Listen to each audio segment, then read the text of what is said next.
agradeço a ele, eu lamento pela minha situação, eu olho para o futuro e eu tenho esperanças do que esse rei vai fazer. E aí, imediatamente após essa introdução aí, do prelúdio, a gente tem o livro 1, que vai dos Salmos 3 até o 41, né? Eu não vou me deter muito aqui na ideia, mas de novo, ó, você tem esses paralelismos dos grupos de salmos, então não é só as frases, não são só parágrafos, às vezes você tem paralelismos de grupos de salmos também, então assim, sabe o Inception? O salmo tem um paralelismo, e aí os outros salmos têm paralelismo, aí o grupo dos salmos tem um paralelismo, e aí o livro dos salmos tem um paralelismo, é um negócio assim, né? O meme da cabeça explodindo e tudo mais. Mas basicamente, esse primeiro livro ele foi montado em torno da vida de Davi, porque Davi é o grande modelo messiânico que o Antigo Testamento mostra, né? Moisés é colocado como modelo de profeta e Davi como modelo de Messias e tudo mais. A gente viu lá no livro de Samuel, né, no segundo livro de Samuel, no capítulo 7, a promessa e a aliança davídica, né? A promessa que Deus faz a Davi, de que alguém viria da descendência de Davi para se sentar no trono de Davi e o seu reino seria de paz para todo sempre. Jamais outra pessoa de outra linhagem se assentaria no reinado de Davi, né? Então Davi é estabelecido como a semente messiânica agora, né? E aí o Salmo 18, 49, eu escolhi um salmo para cada livro, assim, só para a gente ter uma amostrinha. A gente tem aqui: por isso eu te glorificarei entre os gentios, ó Senhor, e cantarei louvores ao teu nome. É ele quem dá grandes vitórias ao seu rei e usa de misericórdia para com o seu ungido, o seu Messias. Com Davi e sua posteridade para sempre. Essa frase aqui é basicamente 2 Samuel, capítulo 7, né? A posteridade de Davi seria rei para todo sempre. Como é que isso é possível? Se Davi morre, aí Salomão morre e tal, aí exílio, aí você fala, deu ruim, né? E aí o Novo Testamento vem para mostrar como isso vai acontecer. Mas enfim, o livro 2, que vai do Salmo 42 até o 72, ele já vai lidar muito mais assim com essa coisa do sofrimento, da expectativa das aflições, das dificuldades que estão acontecendo na vida, não só da nação, mas em termos individuais, né? E o tempo todo essas aflições, elas fazem com que eles olhem para o futuro e eles almejem de novo esse rei no futuro, esse rei messiânico que vai vir para poder consertar todos os problemas, né? Então, de forma geral, eles têm conforto diante das suas situações justamente na promessa de que esse Messias vai vir para corrigir tudo. Tá tudo ruim agora, mas alguém vai vir para poder consertar tudo isso, né? Então, de novo, essa é a grande esperança futura deles, desse reino prometido. Salmo 72, 17 diz: que o nome do rei permaneça para sempre e que prospere enquanto o sol brilhar. Que todos sejam abençoados por meio dele e que todas as nações lhe chamem bem-aventurado. Isso não é o eco dos 2 primeiros salmos, né? Ele é o bem-aventurado, então todos que podem se esconder nele vão ser abençoados por ele, porque ele é o bem-aventurado, né? Então todas as nações vão falar, esse é o homem abençoado por Deus. Aí Davi não é esse cara, aí Salomão não é esse cara. E aí você fica assim, então a gente tem que olhar para o futuro e aguardar esse homem que virá, esse bem-aventurado genuíno, né? O livro 3 inclui o Salmo 73 até o 89, né?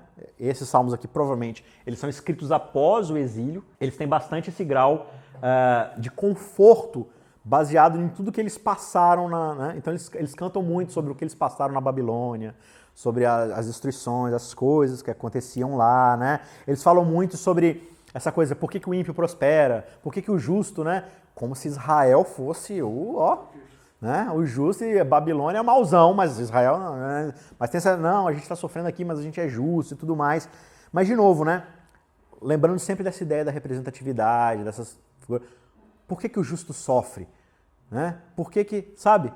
Sempre são ecos. Aí você vê Jesus morrendo e fala assim, por que o justo sofre?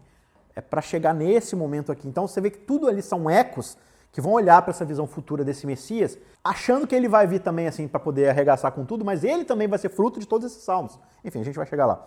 Salmo 73. Pois eu invejava os arrogantes ao ver a prosperidade dos maus. Verso 12. Os ímpios, sempre tranquilos, aumentam as suas riquezas. Então, o salmista ele vem falando assim de que ele observava os maus, e aí ele vai falando das características dos maus. Não, eles prosperam, tudo que eles fazem dá certo. Parece que ele está desmentindo o Salmo 1, né? Aí ele fala assim, em só refletir para compreender isso, achei que a tarefa era pesada demais para mim. Aí começa a falar que os ossos dele se secaram, que a boca dele secou, que a língua colou no céu da boca. Porque, tipo assim, ele ficava pensando, mas por quê? Parece que ele tá falando assim, é tipo Jó e seus amigos tentando descobrir por que o sofrimento acontece com pessoas boas e tudo mais, por que as coisas são assim. Então ele fala assim, eu ficava meditando nisso, eu ficava tentando entender, tentando chegar a algum lugar, e a tarefa era demais para mim. Aí ele fala, até que entrei no santuário de Deus e descobrir qual seria o fim deles. Então ele olha assim, eu olhei no santuário e vi que o quê? Que Deus está no controle de tudo. Então parece que tudo está bagunçado agora, mas no futuro Deus vai corrigir todas as coisas. Basicamente, esse problema do Salmo 73 é a mesma problemática que a gente vai estudar no livro de Abacuque. É essa mesma problemática aqui, e o santuário, assim, também no livro de Abacuque aqui, ele é colocado como a resolução dos problemas. Por quê? De novo, lá no Êxodo a gente viu, o santuário, ele é colocado como a tenda na qual mora o rei da nação. E como se o Santíssimo fosse ali a sala do seu trono, e a Arca da Aliança, onde está a sua lei, a sua vontade, é o quê? É o assento do seu reinado. Né? Então, assim, quando ele olha para o santuário, o salmista, ele vê o rei, esse rei perfeito que virá, que vai se assentar no trono e vai fazer o quê? Ele vai consertar todas as coisas. Então, os arrogantes, os maus, os perversos, eles vão ter o que é esperado para eles, e os justos e tudo mais serão, né, ignorados porque eles não existem, mas eles vão ser abençoados por esse bem-aventurado, né? Digamos assim. Ainda que a minha carne e o meu coração desfaleçam, Deus é a fortaleza do meu coração e a minha herança para sempre. Então, assim, de novo, é um salmo que olha para o exílio, pensa no desespero, pensa em toda a dor, e eles olham para isso e falam assim, será que a gente vai ter, de fato, o cumprimento desse reino messiânico? E aí eles vão cantando isso para manter essa esperança e essa chama acesa. Livro 4, aí dos Salmos 90 até o 106, né? Enfatiza bastante a questão da realeza e tudo mais, e ao mesmo tempo que engrandece o papel do rei ali, ele fica fazendo essa brincadeira, digamos assim, do rei divino, Deus mesmo reinando, e o reino das outras nações. Os homens fazem planos e os reis fazem projetos. Deus do seu trono ri dos planos humanos, porque né, que adianta eles ficarem fazendo essas coisas e tudo mais. Cantem ao Senhor, Salmo 94, bendiga o seu nome, proclame a sua salvação, dia após dia. Anuncie entre as nações a sua glória e entre todos os povos as suas maravilhas, porque vem para julgar a terra, julgará o mundo com justiça e os povos de acordo com a sua fidelidade. Então olha que interessante aqui o contraste. O que esse rei vem para fazer, esse senhor? Então você tem que proclamar o que ele vai trazer? A sua salvação. O que é salvar? É você livrar, né? Mas olha o paralelismo aqui. Ele vem fazer o quê? Julgar a terra. Como é que esse rei vai salvar o mundo? Com o juízo. Como isso acontece? De novo, o que o livro dos Salmos mais lida, e a gente viu no livro de Jó?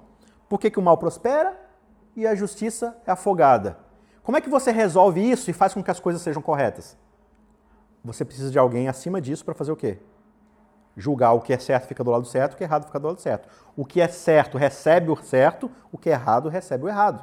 Sem um juízo sobre isso, alguém para definir o quê? O bem e o mal, isso sempre vai estar o quê? Embaralhado. E com esse embaralhamento a gente tem sofrimento, injustiça e tudo mais, né? Então, a forma como esse Messias vem salvar é o quê? É através do juízo. E o Salmo 5, né? Ele inclui os Salmos ali 107 e 145, e ele tem o tema principal ali de louvor, adoração, de peregrinação e tudo mais. Aí a Thelma até mencionou, né? Aqui, ó, Salmo 120 até o Salmo 134. Os peregrinos, eles iam cantando esses salmos como eles iam aproximando do templo. E aí tem os degraus do templo, para você chegar no templo, e aí eles subiam um degrau e entoavam o salmo.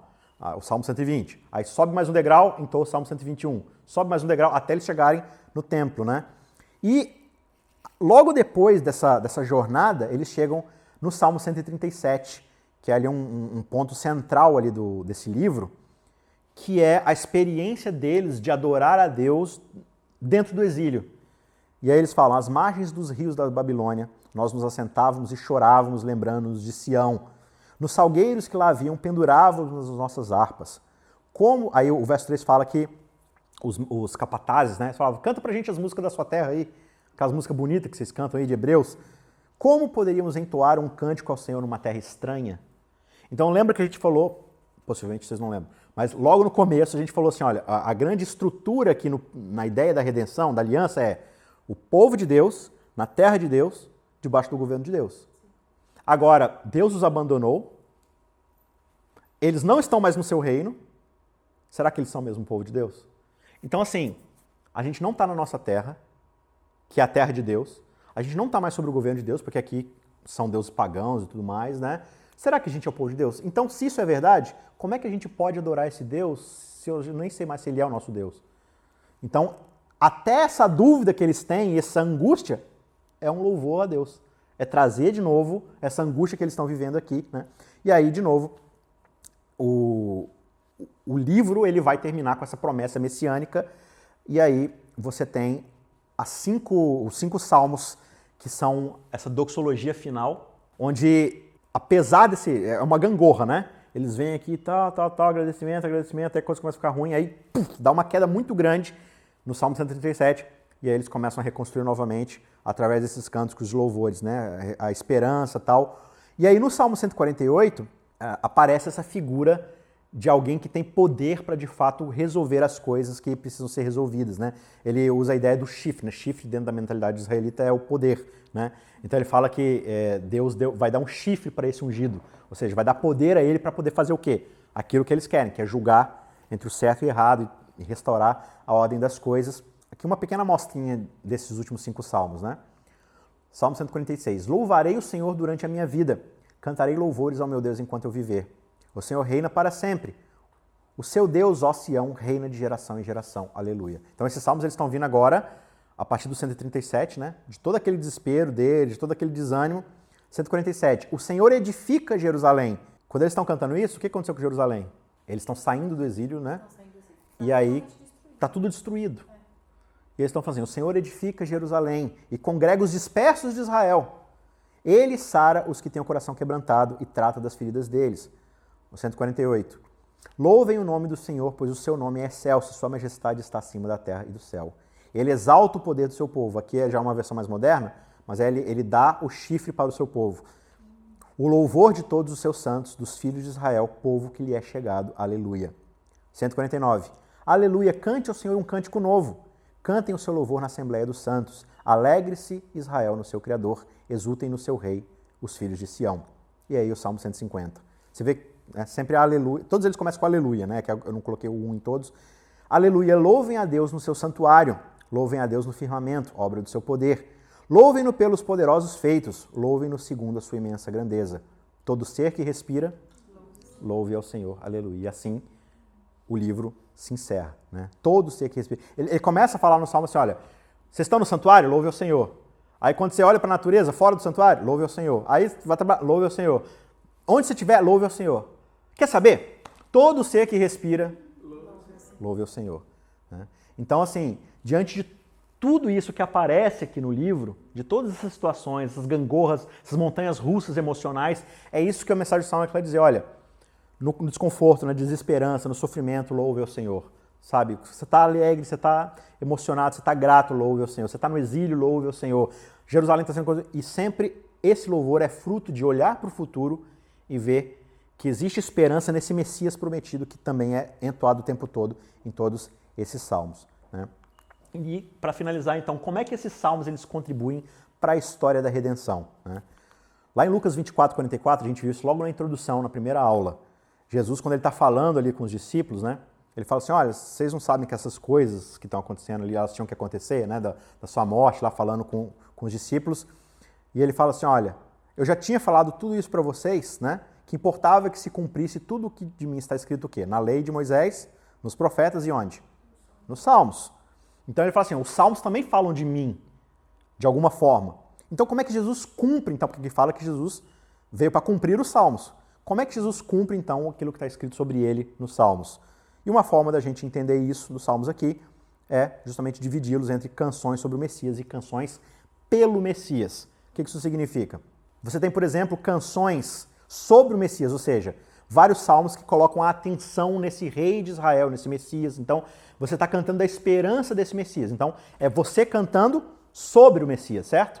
Então, são salmos que estão descrevendo esse Messias, esse rei de Israel glorioso que vai vir. Então, assim, ele é pintado nos salmos, de novo, salmos são imagens, né? Essas imagens são tão grandiosas, tão absurdas, que deve ser algo profético. Isso não cabe num ser humano simples assim, né? Disse o Senhor ao meu Senhor. A propósito, o Salmo 110 é o trecho do Antigo Testamento mais citado no Novo Testamento. Várias vezes ele vai aparecer, né? Tem embaixo aí as citações, Paulo, Pedro, vários vão falar. Disse o Senhor ao meu Senhor, senta-se à minha direita até que eu ponha os seus inimigos por estrado, né? por piso dos seus pés. O Senhor lhe enviará de Sião o cetro do poder, dizendo, domine entre os seus inimigos. O Senhor jurou e não voltará atrás. Você é sacerdote para sempre, segundo a ordem de Melquisedeque. Então aqui a gente vê esse rei prometido, esse Messias que vai vir, ungido do Senhor, que vai pisar os inimigos, e ao mesmo tempo esse rei é o quê? É um sacerdote, ou seja, ele não vem só para justificar, ele vem para expiar. Ele vem para poder resolver o problema do pecado de uma vez por todas, né?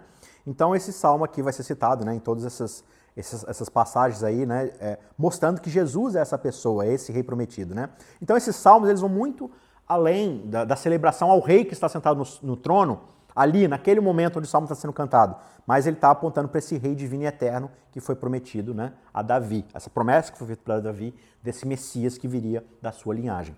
Esses são, e esse é um exemplo, das canções que são sobre esse Messias, apontando para esse Messias. Os outros tipos de salmos são o quê? Canções pelo Messias. O que isso quer dizer? São canções que o próprio Jesus vai cantar. Ele mesmo vai viver esses salmos. Esses salmos, na verdade, são experiências que ele vai ter. Então, o salmista, na verdade, ele olha para o futuro e ele está pegando coisas que vão acontecer com Jesus e colocando no salmo. Ele não sabe que ele está fazendo isso, né? São profecias, são salmos proféticos. Então, vê se você reconhece esses salmos aqui, ó. Deus meu, por que me desamparaste? Traspassaram-me as mãos e os pés. Posso contar todos os meus ossos. Os meus inimigos estão olhando para mim e me encarando. Repartem entre si as minhas roupas e sobre a minha túnica lançam sortes. Isso aqui não está no Novo Testamento. Isso aqui está no livro de Salmos. Salmo 69. Por alimento me deram fel e na minha sede me deram a beber vinagre. O salmo é muito mais do que isso, mas são pontos altos ali. 31. Nas tuas mãos entrego o meu espírito. Verso 16. Pois não deixarás a minha alma na morte, nem permitirás que o teu santo veja a corrupção. Então, várias vezes nos salmos, o salmista, o cara da congregação, ele está louvando a Deus, falando, na verdade, coisas que Jesus vai falar na sua própria experiência. Então, todas essas experiências de dor, de desespero, de abandono que a gente canta nos salmos, Jesus cantou. Jesus passou por tudo isso, né? Então, todas essas coisas que a gente vai sentindo ao longo da vida, a gente encontra aqui nos Salmos e o próprio Jesus, né, ele vai vocalizar todas essas coisas. Então, no seu nascimento, na sua vida, no seu ministério, morte e ressurreição, Jesus vai cantar a história da redenção através dos seus passos. Ele vai fazer tudo novamente e vai fazer tudo novo também, né? Então, quem é esse homem justo e bem-aventurado lá do Salmo 1? É só Cristo que cumpre, de fato, esse papel, assim como ele cumpre a lei, ele tem a palavra de Deus perfeita no seu coração, ele medita na sua palavra o tempo todo, na sua totalidade, né? Ele é o ideal de justiça que é o tempo todo cantado nesse salmo e é esperado nesse salmo e tudo mais. Então, nos salmos ele é tanto a figura messiânica, davídica, quanto também aquele que toma o domínio sobre a terra quando o povo perfeito de Deus finalmente vai ser restaurado. E ele é o filho de Israel ao mesmo tempo, né? Então, ali nos Salmos ele é pintado tanto como esse servo sofredor que experimenta todas essas angústias que Israel está experimentando, mas ele é o que vai acabar com tudo isso. Ele é o que vai acabar com todas essas problemáticas, né? Então, como é que ele vence esse sofrimento? Como é que ele vence a injustiça? Sendo ele mesmo vítima de tudo isso e, ao mesmo tempo, restaurando, né? Então, esse homem bem-aventurado que vai sofrer todos os sofrimentos, mas veja, ele é puro, ele é imaculado, ele faz tudo que é bom, tudo que ele faz prospera, certo? E aí Jesus vem, ele tem amor pela palavra de Deus, tal, e aí tudo que ele faz, ele morre por isso. Que prosperidade é essa? E aí então essa prosperidade prometida no Salmo 1, ela fica meio que pendente, como um saldo a ser restituído. E Jesus nunca coleta esse saldo. Quem é que coleta esse saldo? Bem-aventurados todos os que nele se escondem. Então todos esses ímpios, escarnecedores, que se escondem nesse juiz justo, que sofreu tudo isso, essa promessa do Salmo 1 é acreditada na conta dessa pessoa, né? Então você tem esse rei, servo e sacerdote. Só esse homem, então, ele pode cantar esse salmo aqui, por exemplo, lavo as minhas mãos na inocência e dou voltas em torno do teu altar, Senhor, cantando o hino de gratidão, né? Só ele pode falar que é um homem de mãos limpas e coração puro, um homem que poderia, de fato, protestar sobre a retidão, sobre a sua obediência, a sua inocência plena, né? E esse homem não é Davi. Se você ler o Salmo 32, o Salmo 51, que narram experiências dramáticas da vida de Davi, você vai ver que Davi não era essa pessoa que pode falar, eu sou inocente, eu posso, né, diante de Deus, clamar minha inocência, e certamente não sou eu, e eu acho que você não acha que seja você, né? Então, esse Messias dos Salmos é o nosso grande Redentor Jesus, né? Que não apenas morre no nosso lugar, ele sofre tudo isso, ele vive a nossa vida no nosso lugar, e nós vivemos a vida dele, nós somos bem-aventurados por causa dos sofrimentos que ele experimenta, né? Todo ser que respira, Louve ao Senhor.